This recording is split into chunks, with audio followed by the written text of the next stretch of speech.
today I thought we would kind of go over a little bit more of our fundamentals of like how we get from understanding the assessment and then into programming. And I know that if any of you guys have watched any of the Bill Hartman videos, they are like kind of confusing as like can be, right? And Dylan and I were just talking about it earlier. And in some cases, it's almost like you just start to gloss over because he's just going off things so fast. But what I've been finding is he just put out a video yesterday on herniated discs, and it's one of the few videos that I've seen that their model that you start with explains like kind of everything, right? Maybe not perfectly, but it gives you a very good understanding of how you go from this to this to this to this without really too many hiccups. Whereas like before, if we've done things like with the FMS or the SFMA or any other assessment model like our PRI stuff that we talked about in the past, they kind of like you'll get to a point and you're like, you'll see something and you're like, all right, well this doesn't really fit with their algorithm or their system, so why? Whereas like with Bill Hartman stuff, it's kind of like, all right, he's kind of figured out these base principles. And then if you start to fill in the gap with whatever kind of methodology you want to use, it kind of can help you like start to process information a little bit faster and get to an outcome quicker, right? And then the last thing I'll say is there's always going to be a moment where like it's wrong. And that's okay. And there's going to be a moment here where I'm probably talking about something that may change later or I don't fully understand myself completely, and we'll try to work through it. And sometimes we don't have the answer, and sometimes we get lucky, like we get something correct and it's by accident, and then we're like, oh, that must be it. And then you come back later and be like, well, it didn't present the same way, and we don't have the same outcome. Okay? So the first thing we're going to talk about, though, is really where all this stuff starts, which is in like kind of breathing, right? And we put up this good illustration, and what's like the first thing that sticks out to you guys when you look at this picture? Besides kind of like, I can't believe that's inside myself right now. Like, look at, that's your heart. Now, it may not be that far left, but it's a little bit to that side. Look at this liver that comes down on this right side, right? And typically, you'll see even in this illustration, we've got some orientation of other organs that aren't exactly symmetrical, right? And that's the big thing. And what you should notice is that I've got all these things crammed into this space, and they fit in there kind of nicely, but they're not like perfectly aligned on either side. So no matter what we do, we're not going to have this like perfectly symmetrical position. When we start table testing people, and we're going to try to get something that looks pretty similar on both sides and kind of hit some certain degrees of measurement that we want, ideally, that's where we want to see it. It doesn't mean that they're going to be functioning perfect, they won't have pain, or that all of a sudden when you stand them up, they're going to like move exponentially well, right? But what we're looking at is how do we get air in and out of this cavity and get all these other organs and things to function really well, and then get these limbs and stuff to move around it. And what you'll first usually find, and this is why if you watch some of his videos on Bill Hartman stuff, if you have an infrasternal angle, right, that doesn't move when we breathe, that's usually the first thing you have to restore, because as soon as this thing stops going like this, you're going to lose capacity on like everything else. All right? So that's why when we do some of our measurements, and on the assessment sheet it says infrasternal angle at the bottom of it, that's why we're checking that stuff. Okay? So we're going to start with an inhalation and exhale bias as to what are we actually like talking about. Right? Because in his model, you have an inhaled bias, which is associated with external rotation and expansion, and typically like a wide ISA. All right? So if you can kind of wrap your head around these two different, what he would call archetypes, you'll get this idea of like we're constantly oscillating back and forth between both.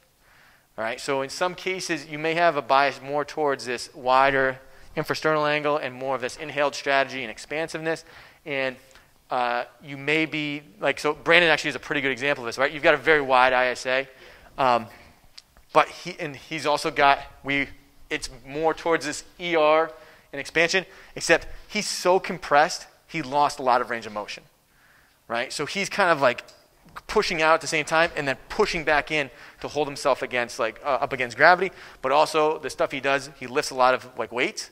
That's what he needs to be able to handle that adaptation.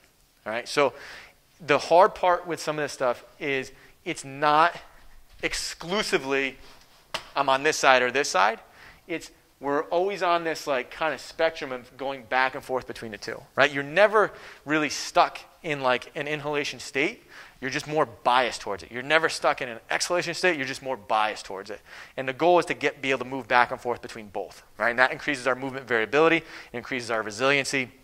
It also gives us a lot more things that we can adapt to, okay? So if we're looking at the infrasternal angle, which is basically this space right here, if I have a wide, I think they said it's 105 degrees or more, and then a narrow is kind of more like a TP10, okay, kind of picture.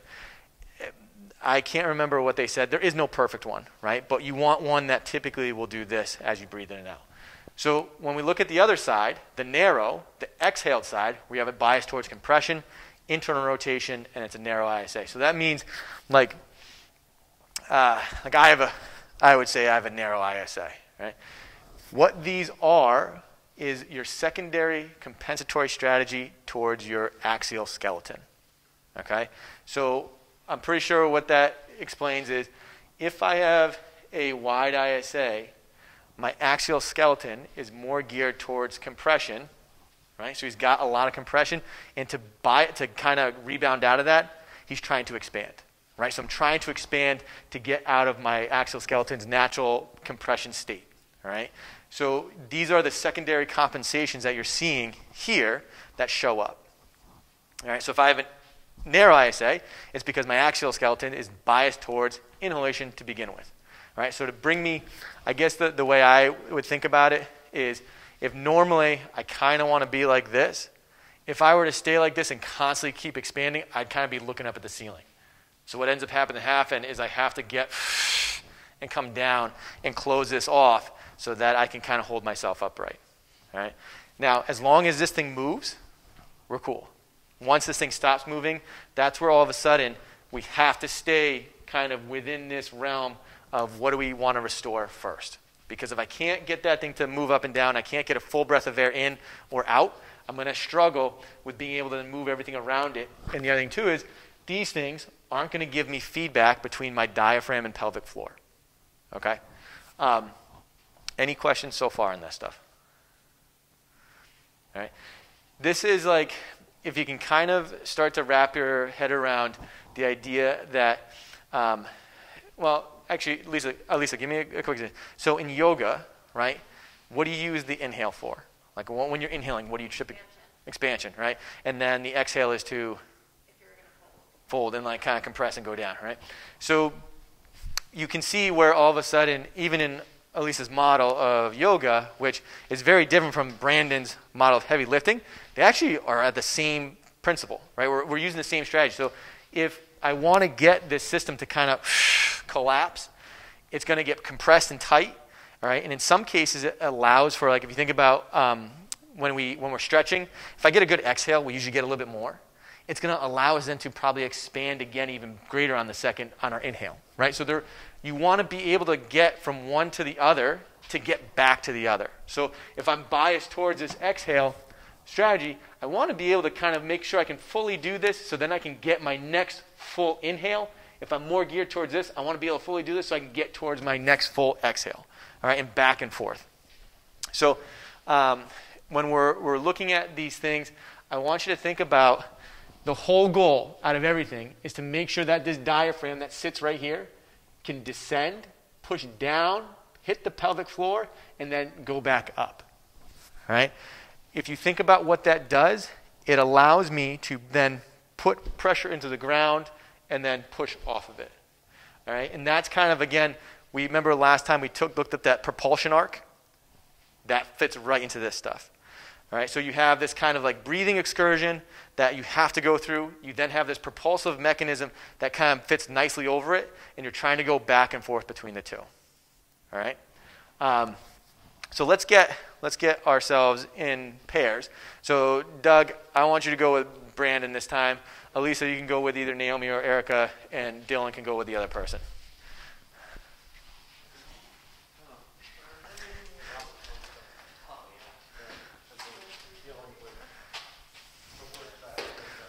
All right, so let's pick a pad, a space.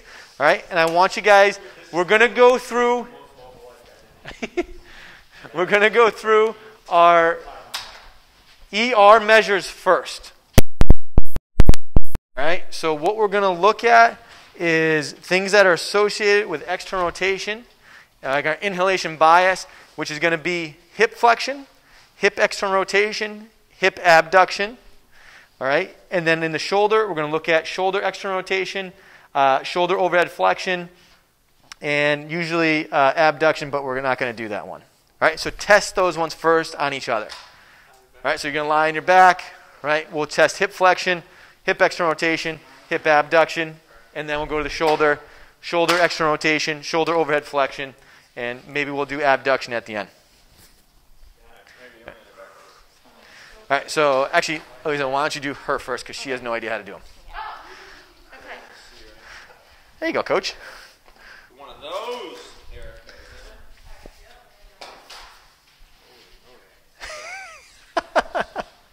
Something new and different for you, Brandon.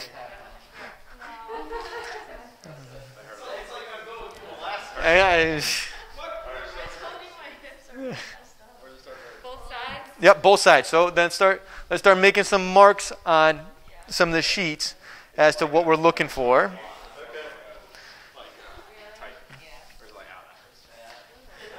All right, so again, just looking at this foot, look where it just hangs out. Yeah. Right, so we already know she's like living in external rotation in some capacity. All right, so go next one.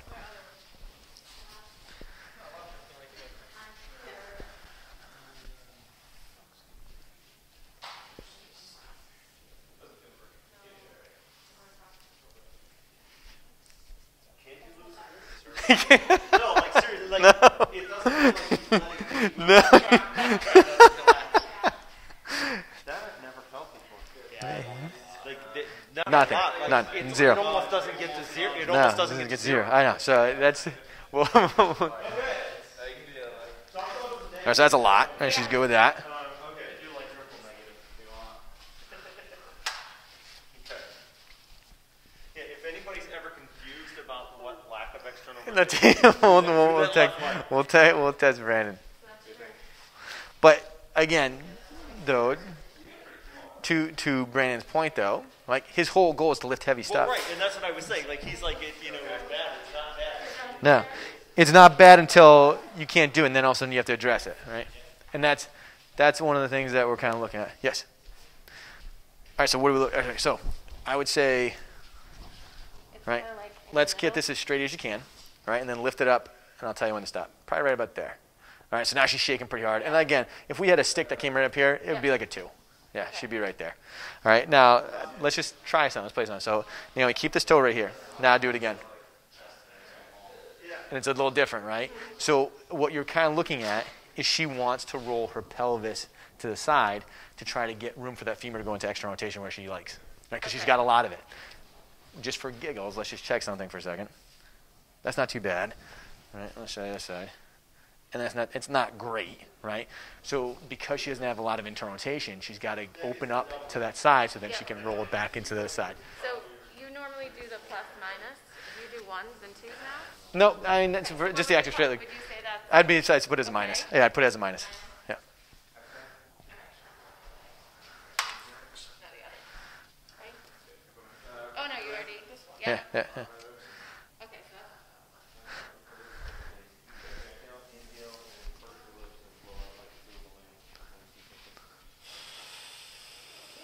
There we go. Look at that.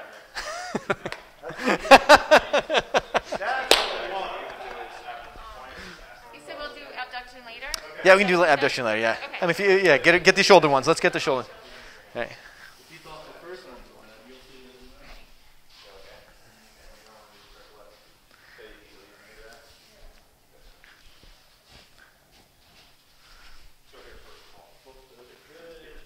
Right, so make sure we get external rotation on the shoulders, on the hips, hip flexion, and shoulder overhead flexion. lifting heavy weights again, you know.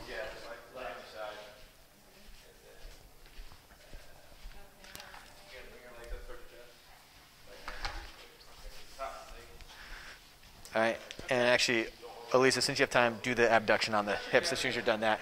And all right, so you just got to do this left this side, and you got okay.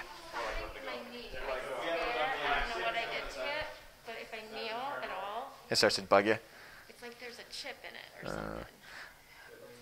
It's like I'm kneeling on a tack. I kind of know what you're talking about. You're gonna go like that. What? So I know what you're kind of talking about. Oh, you gotta lay down. Yeah.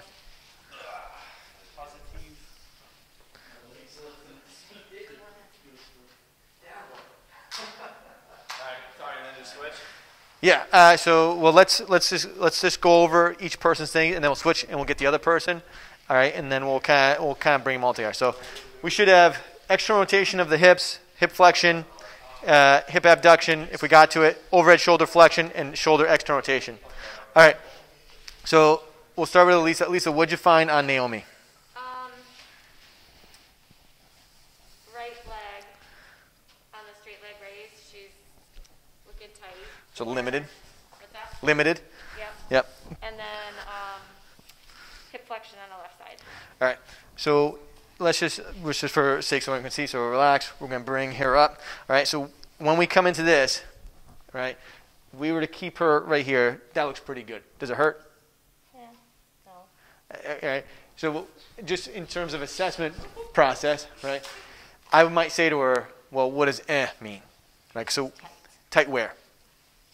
Right there. And should it be? Yeah, right? That's where we need, if we think about this space, I need this to actually yield and eccentrically orient, right? It needs to come apart a little bit so that it can slide down and back to create room to again move this into the front position.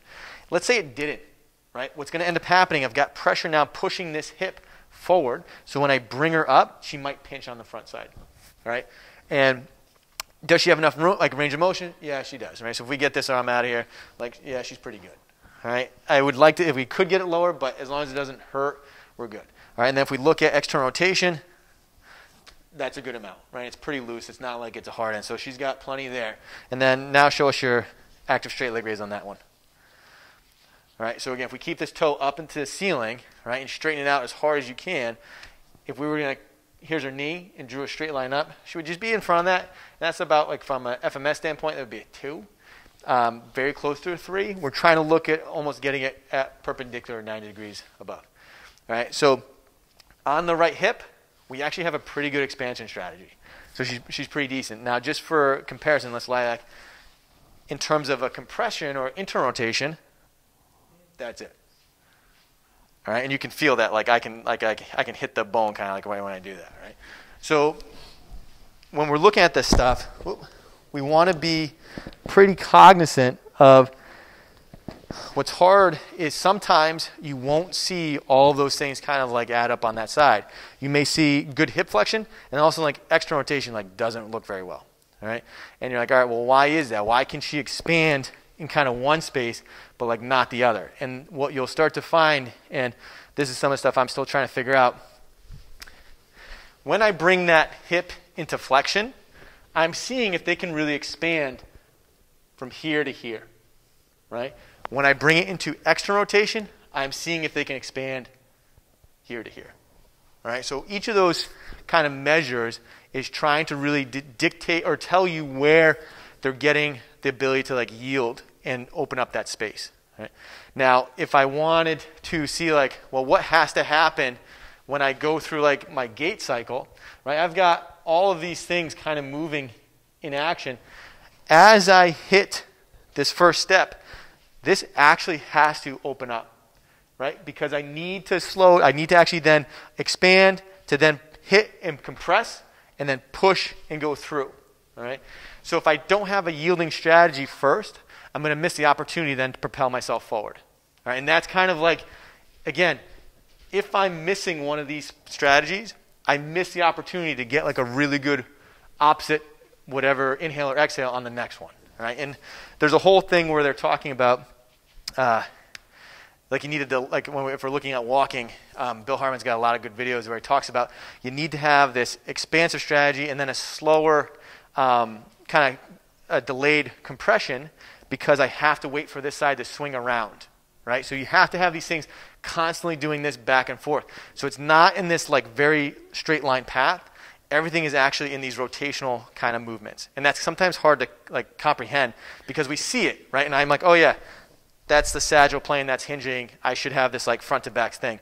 Except in reality, all these bones are doing this, right? And they're kind of giving this little bit of rotation at all these things to give us what looks like a straightforward movement. And that's kind of hard sometimes to conceptualize into like what's actually happening at this stuff. So like there's a million things happening at this sacrum. There's a million things happening at this ilium, at this femur, at that scapula, at the vertebrae. And all those things are working to help you just kind of walk straight forward.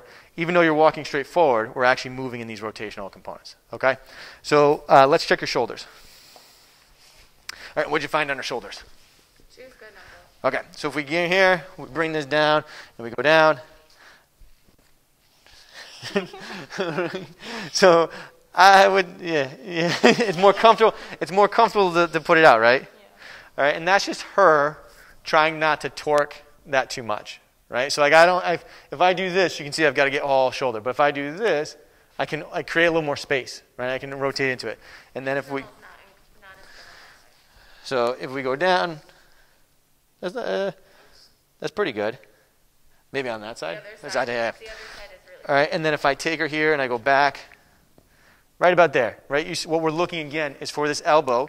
Does it start to turn out? So I'm here, right about in line with her, the brim of her hat there starts to go. Now I would say it's a little limited, right? Remember, we want it to kind of be in line with our ear when we get down. So we've got a pretty good expansive strategy on the right hip. We've got a pretty good, now if we look at the shoulder, very similar stuff, right? External rotation, we're looking at the ability of things to expand here. Overhead flexion, up there, all right? So maybe we have a little bit of compression in that upper back, right? So that would be like our dorsal rostral area of what we want to try to get to. She's got a little bit in that medial, like the scapular part, that limits there, all right? So we're going to note that stuff. We'll try to find something for you in a second once we get through everybody to try, and then we'll retest and see if did our intervention pick up some of the things we're looking at in terms of like, all right, if I know I want to improve expansion in that upper right kind of quadrant space, or maybe even on the left too, what would I use to do that? And we'll talk about it. So what'd you find on Erica?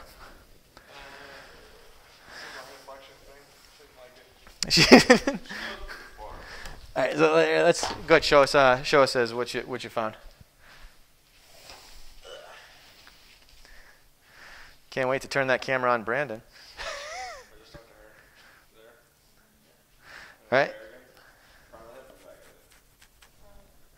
All right. So what do you feel, Erica? Thank you. Like what? Like pinching? Does it feel just pressure? Does it feel like it doesn't want to go? Like what do you describe it?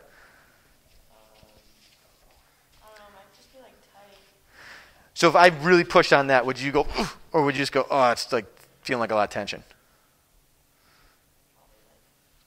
All right. So here's the thing: is that it may not seem like much, but that's pretty a good indication of like that's not just tightness, right? You don't when you go to stretch. If someone stretches, they'll grit their teeth, and like, oh, that hurts, but they don't go and get this very quick reflexive kind of like, holy crap, that's going to send me through the roof, right?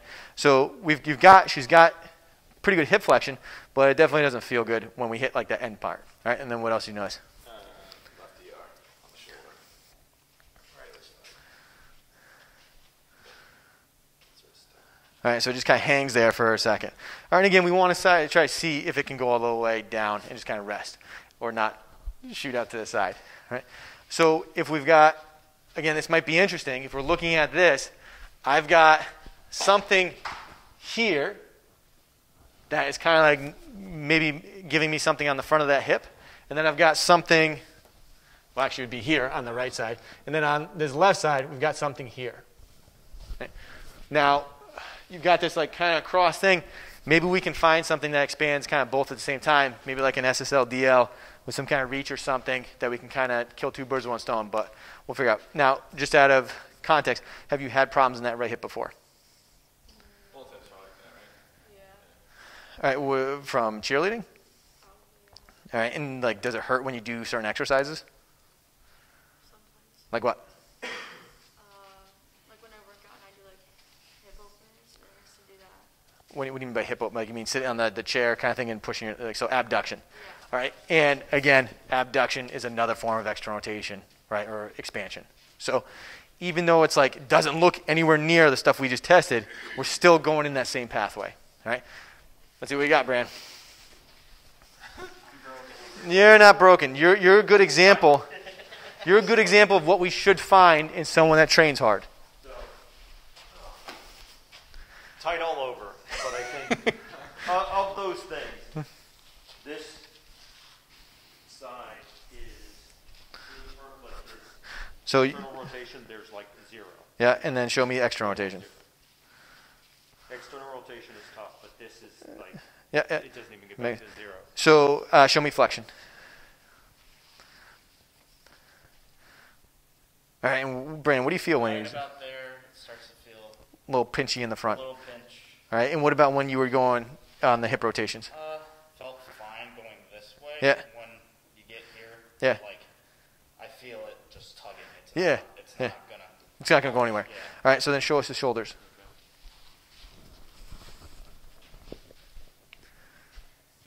Like part of it is like his body can't Yeah. get his elbow down to the ground. Yeah. But he can get to Right, and that's right about there. and I feel Everything string wants to go with it. All right, and then what about overhead flexion? Yeah. He's like right here before it Yeah. starts. All right, and then did anybody check ISAs? Yes. Yes. Very wide. Why? Doesn't move unless I make him Fully exhale. and All right. fully exhale. All right, so let's just check ISAs on these two really quickly. Here's the thing: is like it's not a bad thing. Yeah, it's not good or bad. It's just telling us information as to like, all right, what can we deduce from this information? And like kind of what you were saying before, right? Man, my elbows kind of bug me when I do a ton of volume, right? If I don't have any internal rotation, or if I'm losing a lot of external rotation, locking out is going to be probably pretty hard, right? Too wide. Okay, so we've got two wides. It's like it's dynamic, but it's not like super like Coming down, doesn't. All right. So, and again, this is kind of stuff as you practice, you'll start to get an idea of what you're really trying to feel for. And you'll get someone where they're just like they naturally, you can see this thing like open up and then close really quickly, and then you get someone that's kind of like, you're like, all right, well it moved, but does that necessarily like mean it's good?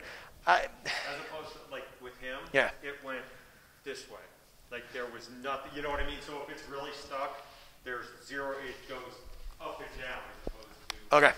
So, Doug, that's a really good point, because if we're looking at this wide, all right, what you will typically have is a ton of compression pushing here and there, all right, and that's why you get the ribs to go out, all right, and what's going to happen is you're going to have to get room someplace, right? So if I've got to get my lungs to expand, they've got to find space.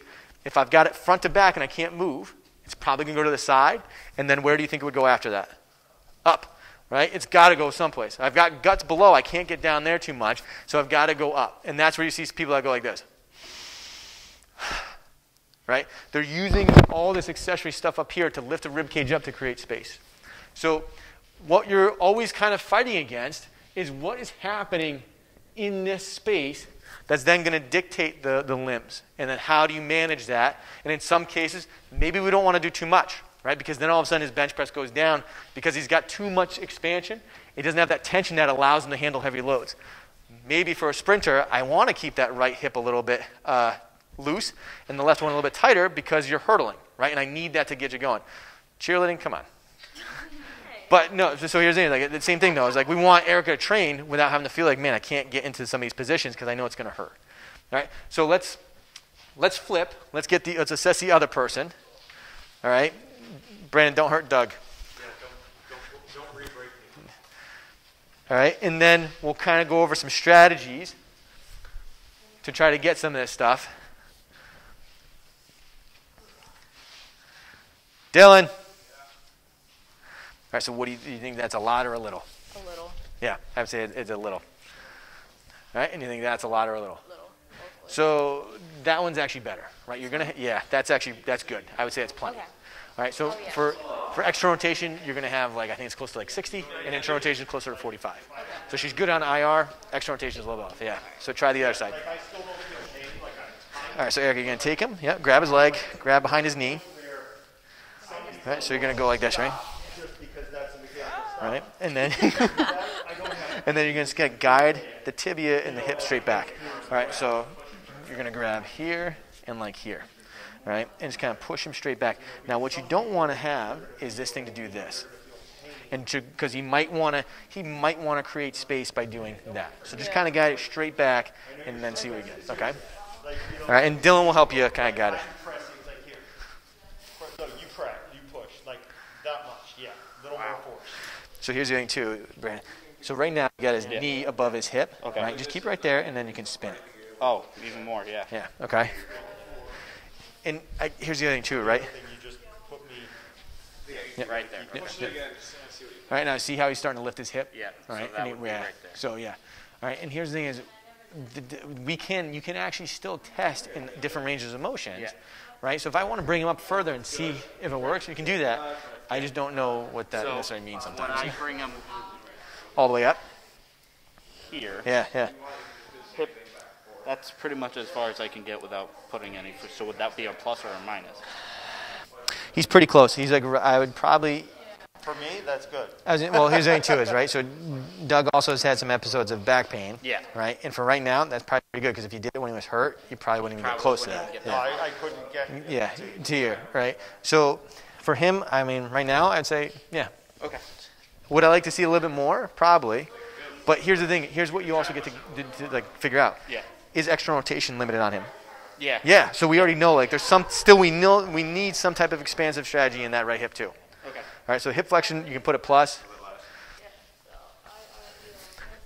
The external rotation on both sides Yep. were the same. So put a minus because it's limited, right? Like Yep. we didn't have. I don't know if that side is as bad as this one though. Let's take a look. Feel it Yeah, no. like I felt on this one. No, that's much better. Oh, that one's better? Yep. Compared to this Compared to that one. Okay. So like this is probably what we're looking for everybody, right? And then let's check IR. Right. You can see how her whole hip starts to go in that space, right? So I already know. All right. We got limitations on IR on both, and limitations on ER on the right. You said my IR was good Yes, on the right. on this side. ER is Yeah. limited. IR and ER limited on, or no, sorry. IR is limited. Sorry, you're right. ER is limited. IR is limited. Yes. Jesus Christ. I don't know. So I'm gonna go here, right? And we're gonna. Yeah, you're right. Like not good.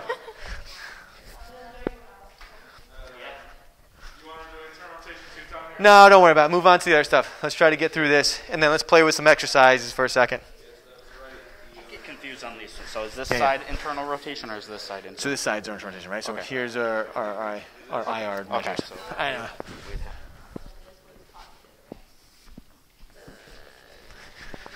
All right. So her IR on her right side was a positive. Because yeah, you're right. And then his left side is negative. Yeah. Yep. Yeah, Perfect. It was opposite, yeah. So don't worry about the abduction or adduction. Go to the shoulder stuff. Okay, but the thing is, I can get down, but like, press here, let go of it. It's, well, actually, this one's okay now today. Yeah. Today. Although usually I know it hangs a little bit. I bounce a little.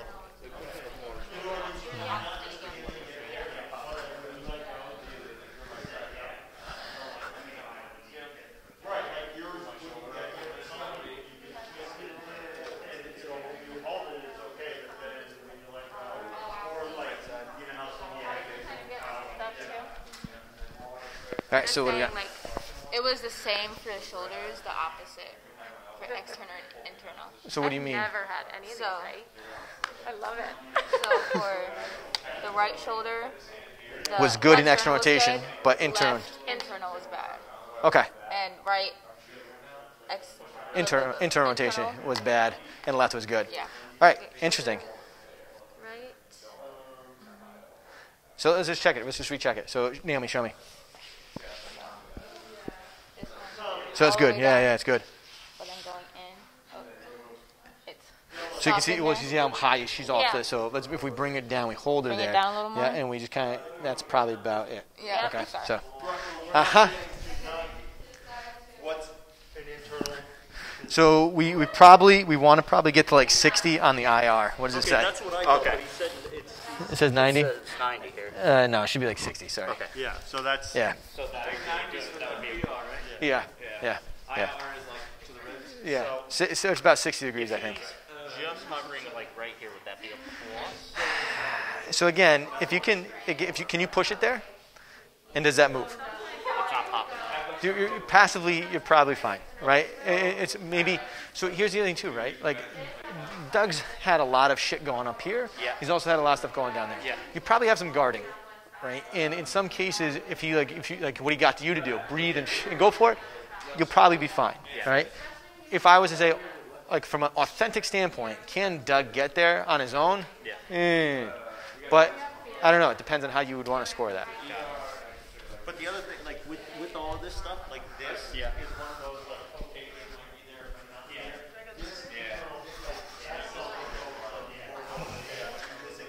All right, let's finish it up. Let's finish it up, and then we're going to start with Elisa over here. Oh boy is right. It's gonna be negative. Just give me a negative. Your legs. Yeah. So that's an ASLR.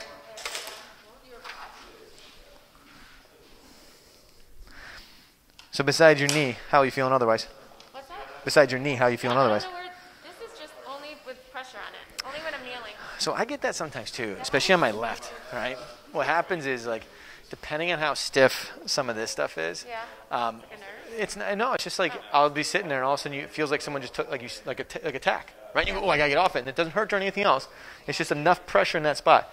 Callie, my girlfriend, used to have it on both, Yeah. and we did a couple of things, and all of a sudden she'd be like, "Yeah, it's gone." And I don't know. I just thought it happened after a mud run. Yeah. That I hit it on a Something. I banged it up. I would be more curious about it being so, like, there's a fat pad underneath the patella tendon. Yep. And there's some other stuff there that I don't know if things are so compressed or tight in that space, or things are so compressed in the backside it's pushing it forward that just gets kind of pushed in. No,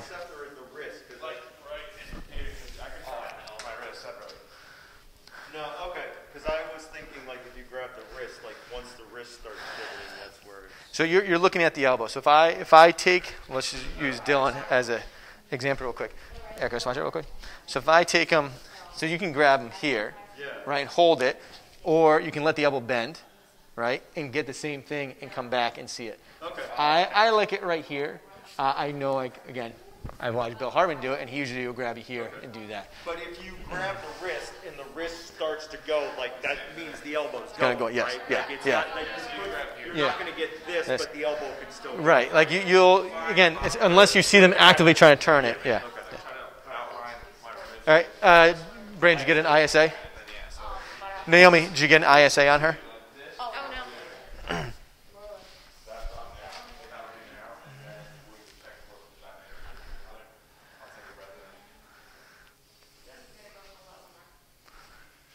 Let's see if the angle changes at all, right? Yes, I think I'm higher.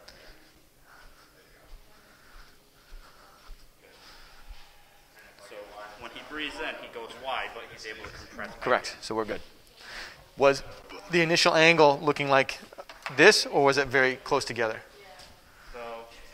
So where's his xiphoid process? Right there. Right. So if you outline that, right, what would you think that would be? It looks like a W, so Probably more of a Y. Yeah. Right. And actually, if we look at Doug specifically, Yeah. this left one's down a little bit more than the right. yeah. Right. It kind of comes down. You can even see, right, the difference in one's higher than the other.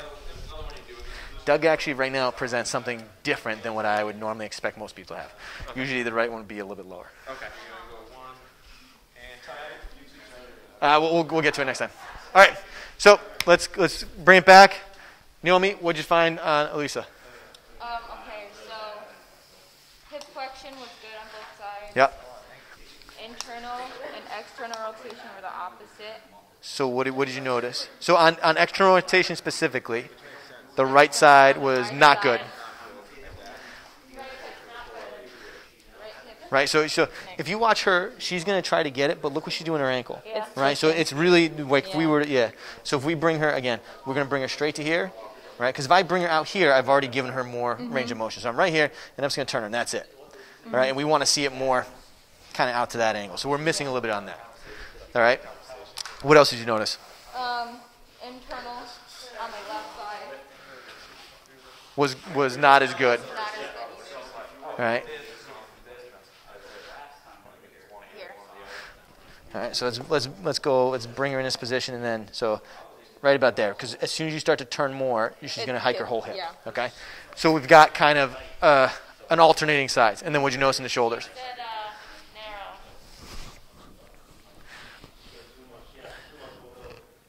All right, so what would you think that would be? Is that narrow? So more of a narrow would be like that. Okay. All right, so take a breath in, Lisa. All right, and then blow it all out. So here's her ribs. Keep blowing, blow, blow, blow, blow, blow, blow, blow, blow, blow, blow. All right, so she doesn't actually close as far as we might want, Yeah, no, but maybe, right? She did say that. Yeah, all right, and that's the thing is like what we're feeling is actually like if you felt her stomach, she's actually tightening up her abs as opposed to probably using some deeper stuff to really get the air out. All right, and here's the thing is naturally the ribs should recoil a little bit on their own, right? I don't, like when we think about a hard exhale, right?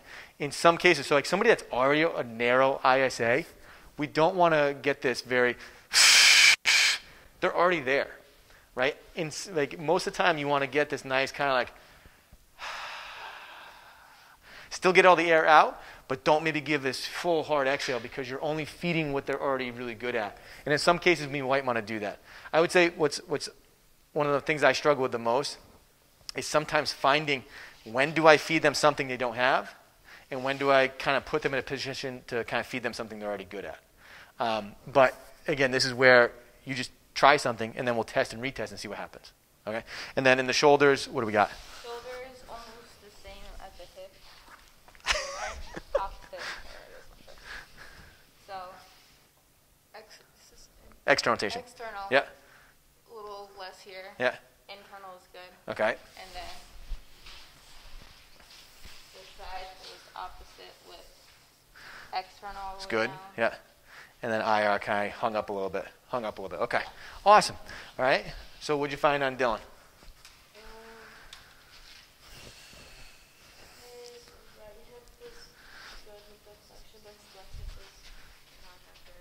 Let's see what we got here. All right. So right hip. Yeah, that's actually pretty good. All right. And then if we go this way, it should be on the other side. Jesus. All right. You can already still feel there's like, let me try that again. It's already. So right off the bat, right, he's already trying to bring his hip up. So as I come into this, like, what do you feel? I feel like I want to do Do that. All right. So here's the thing, too, is what did you just have? ACL. Well, not just, but Oh, I mean, still. within this year. Yeah. All right. So he's had ACL surgery on this left knee. All right. And as I bring him up, he kind of wants to squirm out of it a little bit. Either he's trying to fight it, like it can kind of get there, but man, that is way stiffer than the other side, right? Right out of the gate, you can almost feel him trying to turn his tibia to try to get something, right? And Is that at all because of his ACL surgery? Is that at all related to the fact that you're putting compression on the knee joint? Could be. Too? Like Could if be. you held him at 90 degrees. yeah, so let's rule it out, right? So if I take this here and I bring him back, what do you feel? It still feels pretty tight, but I mean, he kind of gets there. Yeah, he kind of gets there, right? And that's some of the things like that might be something like Doug brings up a really good point. We got to take in consideration the injury history. Hence why I asked you before is like, does it hurt when you do stuff? What did you used to do? Like, what other sports do you play? Because a lot of times you should be able to correlate what you find here with things that have happened in the past, right? The one thing that the FMS guys, the functional movement systems guys, do really well is the research shows that the biggest predictor of an injury is a previous injury, right? So once I jack up that knee or something, it's more likely to get hurt than anything else just because it's already been jacked up once, okay? And then what else did you find?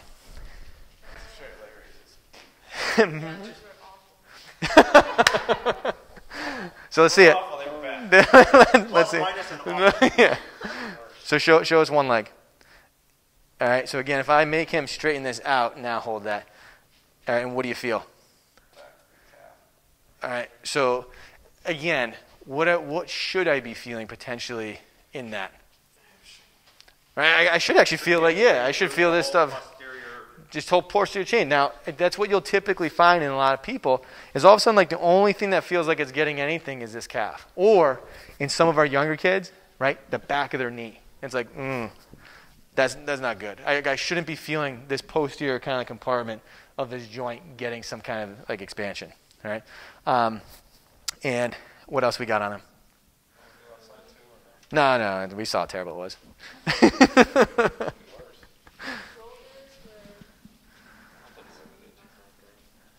Great, Erica. What do you mean by that good? So show that one. Just see what you think. Yeah. All right. So again, and you're like having to push to get down there. Yeah. Okay. All right. So, and what was his ISA? Narrow. And what did we determine on Elisa? Her ISA. She was wide. Wide. All right, and then so let's go to Doug. What'd you find on Doug? Wide. And what was any limitations on him that you noticed? So hip flexion on the left. So when I'm coming up, it's a little pinch right about here. All right, so Brent, get your hand out behind his knee. Yeah, there you go, because you can guide that. There you go. Get the pinch Right about there. Okay. What else? See, overhead flexion. We're pinching a little bit right at the end. So hold the hand. Yep, there you go. Hold it on the rib, Brent. Yeah, there you go. Yep. So we can get there, but Yeah. start to see it. Yep. Awesome. Internal and external. I can get him here. Yeah. I have to Push a it. little Yeah, bit, yeah. But with past surgeries, that's good. Okay. All right, so we've got, again, some previous limitations that we got to take in consideration. Right about There. here, but previous limitations. Awesome. All right, so we've got about 10 minutes. Let's pick two things to kind of go after. All right.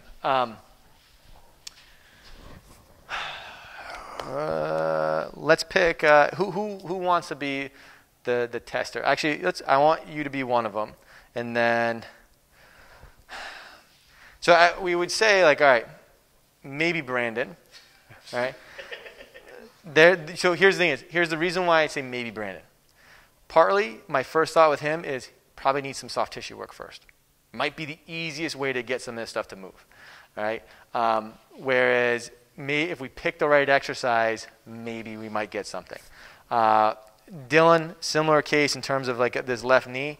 We might get a better return if we get someone to kind of do some stuff. He's far out from surgery that it wouldn't be like, if he was like 4 weeks out, 5 weeks out, him probably just not moving on that leg, you're probably going to have some stuff that you could easily get with some hands or some tools that would be easier than trying to maybe get him to figure it out on his own.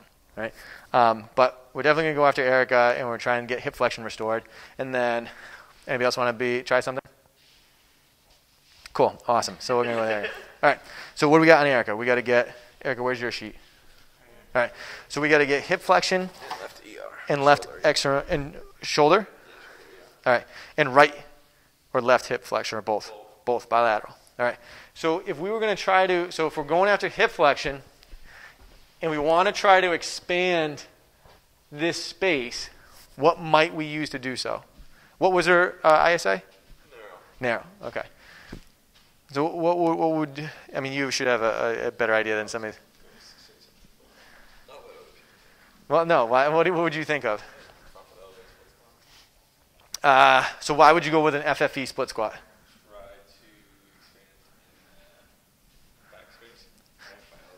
So if I elevate the front foot, all right, and now we're looking at this propulsive arc, I'm going to bias her towards a little bit of internal rotation. All right, so I'm already going to put her in here, and then what we could do is if I were to actually turn this hip towards that right side, now I've really got to open up that right space. Okay, I would be, see, maybe, mainly because that's going to put me more at the trochanter level, right? So we're going to be more working on this, whereas hip flexion more probably has to do with something a little bit above it. All right, so maybe we go with, we might go with a wall-supported reach. Might be a decent idea to start with. If I'm thinking even well, let's just check something too, because maybe we can use our training as a way to reinforce it. All right, so Eric, go on the ramp, right, and go hands out, and just go all the way down and hang out there for a second and tell me what you feel. Oh, God. All right, so just hang out there. Yep, and what do you feel? You get any pinching? On my right side. All right, so let's just say, give me a breath in through your nose, and then blow it out. Go one more. All right, one more time, actually. Good, and then stand up. All right, what do you notice when you're breathing? Make it worse or better, or stay the same? I think like stay the same. Good. Lie down. All right, and let's just check and see what happened. All right, so if I bring up here, what do you think? Feels better. How would you how would you describe maybe?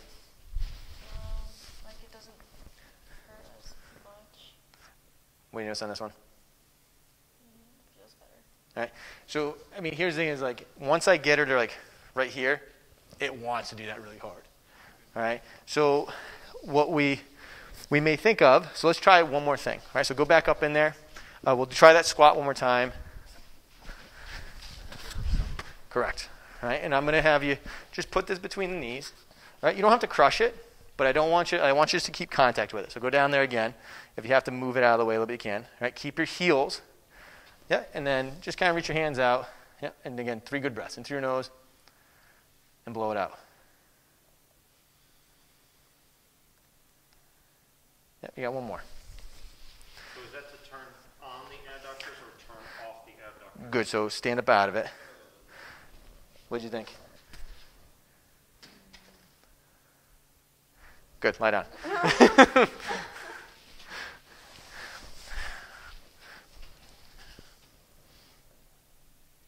feels better. All right, it feels actually a little easier. Right? I would say. Right, it's just there's a little bit less guarding right off the bat. All right. So would we pick maybe that exercise? Well, let's actually try something. So do the same thing. You think you can handle a load with that? Like if I give you a kettlebell here, you think you can do it?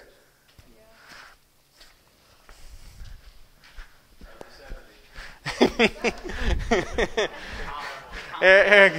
All right, so you can hold it right up here. Yep.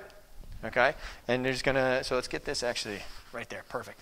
All right, and then I just want you to kind of go down slowly on an inhale. Yep, hang out there for a second. Keep your heels, find them on the platform, and then and then exhale and go up. Good. Do that 2 more times, as long as it feels okay.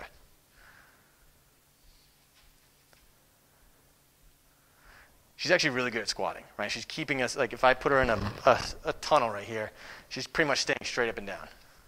Good. How'd they feel? Lie on your back. Let's try it one more time. All right, so relax. That kind of hurts. All right, so it got worse. A little, yeah. That one feels fine. All right, so again, if we add load to that, we're kind of regressing a little bit because we haven't maybe demonstrated some type of competency in that. She kind of reverts back. Right? Was it hard to breathe in that position? All right, so that's a good sign, right? If she was down there and she's just like, She did seem like she was all jacked up. excellent, right? That first breath when she came down here was this. And then all of a sudden you started to like soften a little bit and came into it. So again, she can figure it out. She just may need a cue to get it. And what would probably happen is as soon as you get the load, you probably revert back to something like that. All right. But we could use that as potentially a warm-up exercise. Just get her in that deep squat position, get a couple breaths, it restores some hip flexion. What I would be curious about is then if you tried your abduction machine, does that take away some of that discomfort? So what was the other one? Shoulder what? Shoulder left heel. All right, so if we're trying to, on the left, expand this kind of like, if I drew a line right from the shoulder across, what would we potentially do for that?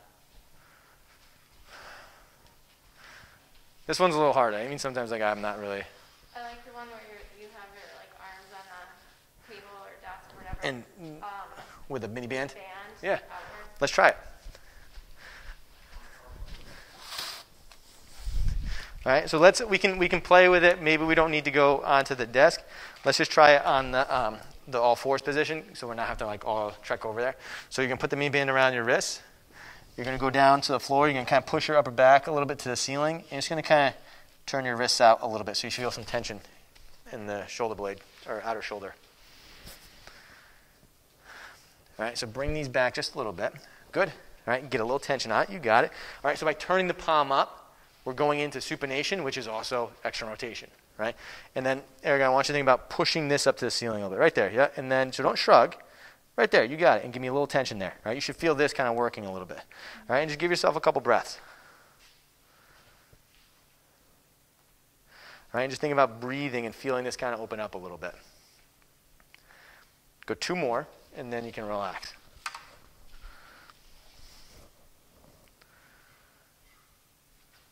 Good. All right, how hard was that? Kind of.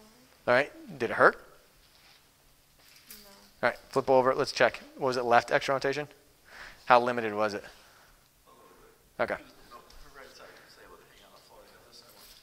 Gotcha. All right, let's see what we got. It's probably because of these nails. No. No, exactly. Every other question's been like, I don't know, maybe. As soon as I say something about your nails, ah! All right, so if I were to straighten out her wrist, it still kind of hangs up, right? So we didn't probably get that. All right, so maybe. With that, so you were just activating the same muscles that you're trying to get more mobility on. Yeah. Versus like something like the wall slides, which is more like an active stretch. Like when would you do one? Because that's something else you can work on for external rotation. So there's 2 things we have to consider. But that was more for the breathing and expanding right here. Correct. All right. So here's where sometimes it gets confusing, and I'm rattling in my head as like, all right, I don't know which one to go after first. Maybe it's because we need to get an expansive strategy on the front side to allow this thing to shift forward and back. All right. So if we check internal rotation, like she's got it. So I wouldn't assume she has a big strategy on the front that's limiting her into the backside. All right. And if we were to check that, it wants to turn out, but it's pretty close. And if we were to check that, it's got that too. All right, so maybe we're missing the boat on something very targeted that's going to get this last little bit. Okay. The other thing too is, does that left shoulder ever bug you? I mean, it's sore right now because I worked out. Does it ever feel like painful? No. No. All right, so then maybe we don't really care. Maybe it's just like what we're kind of able to deal with and we're good.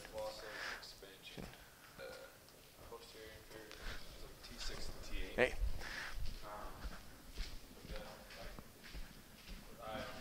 It's just the front, so this stuff was just kind of showing you where to go after.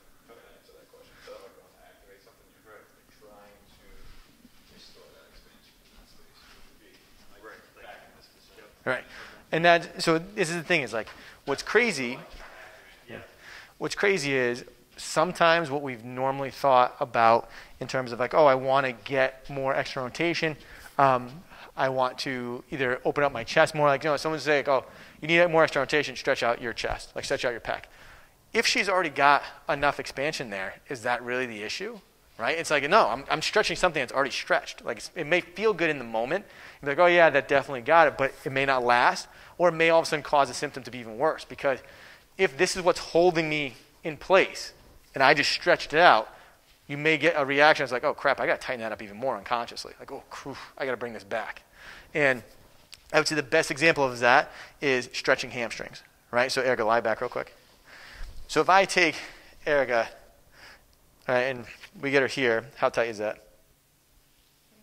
It's not that tight. Not that tight, but I can feel some tension. But like she's pretty good, right? And if she came in and someone said like, oh, because like let's say you had low back pain, and like, oh, your hamstrings, stretch your hamstrings. I don't know if I want to stretch that any further, right? It's already pretty good on range of motion. If I stretch that out, right, and I expand all of this stuff down here, what is then going to have to get compressed to hold me up? I'm probably going to compress more above that level or below it, right? And what's going to be like contraindication is like all of a sudden what probably needed to kind of get loosened and moving, we just allowed it to get even stiffer. And like now that's her only strategy she has available to her. Again, it might feel good in the moment, mainly because I'm taking the brakes off, right? So if these things are holding on for dear life to not let you just kind of go forward, and I stretch them out, and all of a sudden it allows you to kind of get that back, you may be like, oh, I feel pretty good at the second. And then as soon as you start going again, you're like, oh, now I don't have that strategy anymore, right? So what we want to start to figure out is based on some of these archetypes, where does it correlate in the body? What exercise might be a good strategy to go after? And then try it, retest it. Does it feel better? If it does, awesome. Let's put it in someplace, right? In some cases, it might be an indication of let's train it, right? If Erica all of a sudden was like, with her kettlebell, and she's like, oh, dude, that's money. And she fell down, and we test her. She's like, oh, it feels really good. That'd probably be her main lift, right? But without it, you can just kind of hang out there for a second. Maybe deep squat breathing would be a better example because then I can get her to reach, and she might be able to get some more stuff to happen. Or maybe in Doug's case, maybe we do need to put her in a position that's a little bit more here and compress a little bit on both sides to help her like hold it in position and get other things to kind of like move a little bit, and she might feel like perfectly fine. Right? The other part too is she's got a lot of range of motion. Maybe sometimes we need to actually stiffen some other things up. So if I have someone that can take their leg go all the way back, that person might need more compression than they do an expansive strategy. And you want them to start strength training really hard to hold that stuff in place a little bit better. Right? And there's always like you're trying to play with some of that stuff. The harder I train, the more range of motion I'm going to lose because I'm stiffening everything up. Right? The more I'm kind of like stretching or breathing and expanding, it's going to start to create a little bit more mobility depending on how we go about it. So using that band and having her do the breathing like that, yes. You're compressing here and allowing her to expand as opposed to on the wall where you're expanding, and because she doesn't need. So here's the one thing I'm like kind of starting to wrap my head around a little differently. If I bring her here, right, I've actually slacked this anterior spot, which should allow me to expand. So for a narrow ISA who's typically got a pump handle down, right, I'm already pulling down. I need to actually open this, be able to put this on ability so that it can actually open up, which might mean you're right. If I didn't have any internal rotation, I probably would say, yeah, go with something a little bit wider. Maybe a dumbbell fly might be our best bet, or maybe something like that, right?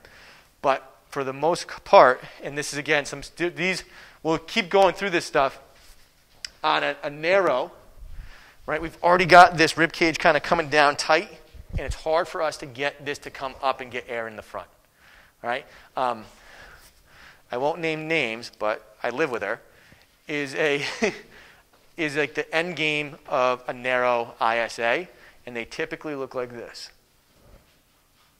All right, so what I've got is this rib cage coming really far down, and my pelvis out in front. Now, what would you say is happening here? Would you say it's flexed or extended?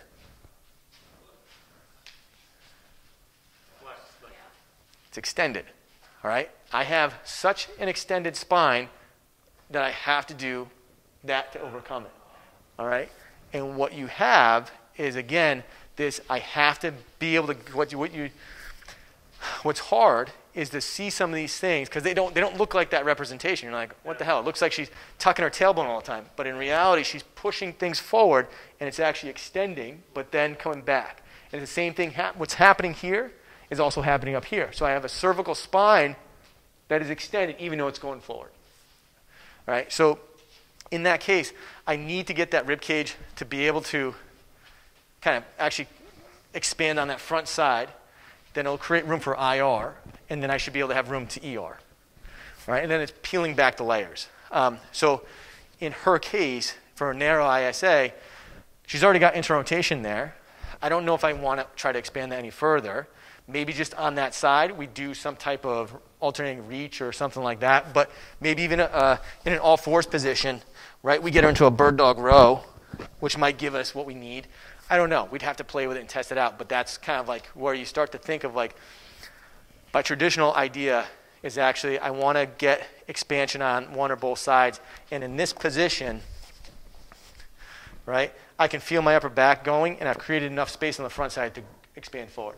If I have someone that's like this, I've got no space on the back. I can only go forward, right? And then even on this person, you still might have a ton of compression between the shoulder blades because as I push back, I'm pushing against the rhomboids, which are going to get stiff and tight. So then they can't maybe expand any further, right? And that's where like sometimes I'm like, why is this all-fours position not helping out? Maybe because I'm already expanding something that's already too like loose or something like that. But again, you got to play with it and keep going. There's moments where I'm like, oh, I know that. Let's use the all-fours breathing. And then like, it doesn't work. And you're like, all right, what did I do wrong? And sometimes it's like I got to go from the front to back or back to front before I start going right after that stuff. Okay? Awesome. We will end it there.